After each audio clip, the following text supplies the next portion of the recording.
los años 80. ¿Ya? Entonces, ¿cuál es la peculiaridad? Normalmente, y esto es la Comisión Vargas Llosa, porque Vargas Llosa estuvo también analizando eso, había diversas posturas. Una que decía, no, es que la gente es tan inculta, tan ignorante, que confundió en cierta medida a un hombre occidental pensando que en vez de cámaras tenían armas y los masacraron, ¿ya? Porque eran periodistas, 8 periodistas más o menos, si no recuerdo. Pero el asunto, ¿cuál era? Que la gente al final vivía con miedo, porque la gente al fin de cuentas no sabía quién era realmente el enemigo y a quién se enfrentaba. Entonces, cuando vieron, sí, personas de fuera, más que por el aspecto, porque supuestamente hayan sido incultos, es que tuvieron miedo y los asesinaron. Eso demuestra ya el grado de temor que tenían las propias comunidades campesinas, en teoría las que deberían ser beneficiarias del proyecto del Sendero Luminoso, que ya vivían aterrorizadas, y que esto no sería más que otra cosa que el preámbulo de cómo estas personas vivían atrapadas o bajo lo que se conoce adaptándose en resistencia a lo que significaba miedo al Sendero Luminoso para no morir asesinados por ellos, y miedo al ejército para no morir asesinados por ellos. Si tú me hablas de la masacre del Santa, en donde participa un comando paramilitar, lo que pasa es que, como dicen, ¿no? Y yo les recomiendo mucho, incluso en clases se nos comentaba esta idea del texto de Humberto Jara, Ojo por Ojo. Y normalmente se dice que si ojo por ojo se asume como una premisa válida, pues todo el mundo se queda ciego. No es esa la forma de luchar contra el terrorismo.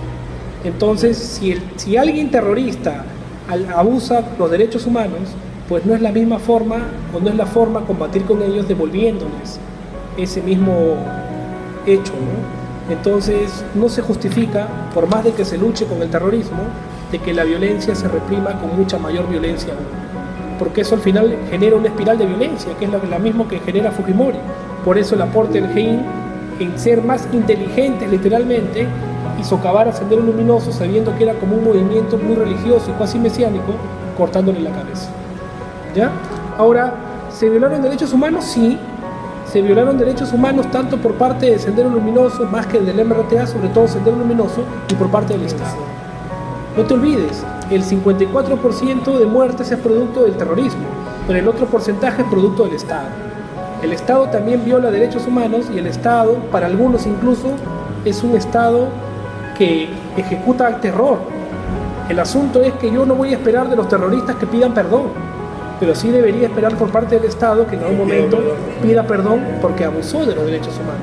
El asunto es que acá mucho del Estado, mucho de las Fuerzas Armadas dicen, pero es que era la forma de hacerlo, estábamos luchando contra el terrorismo y no quedaba de otra. Pero esa no es la forma de argumentarlo y de justificarlo.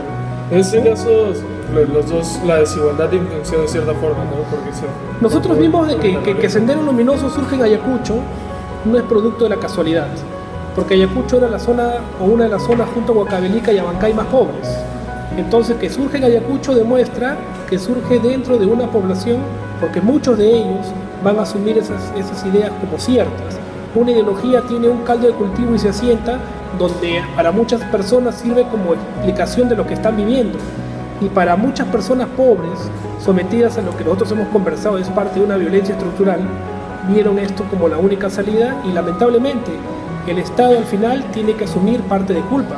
Por eso, cuando se dice que el Estado debe combatir el terrorismo, no solamente es combatirlo con armas, es combatirlo también generando mejores condiciones de vida a las personas, para que nunca más se vuelva a utilizar la violencia contra las mujeres. ¿Cumplió con su labor el Estado?